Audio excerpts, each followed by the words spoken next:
في وقت الغاشي كم راهم يهضروا على استدعاء الياس زيدان وايتان مبابي وحتى ماكسيم لوبيز. بالنسبه لي والله ما كاين اكثر من هادو الزوج يستاهلوا الاستدعاء. اولا ياسين تضراوي لاعب اساسي فوق العاده مع فريقه شارلوروا، وواحد ما يختلف على الجوده الفنيه ديالو، بل تقدر تقول ما كاين حتى واحد في ليكيب ناسيونال حاليا يضاهي الجوده ديالو.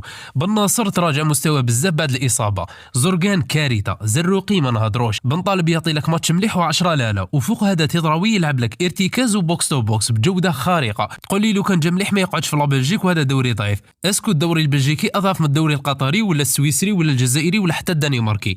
وكي ضعيف علاش يعيط للزورغان وقيطون ياك يلعبوا في نفس الدوري؟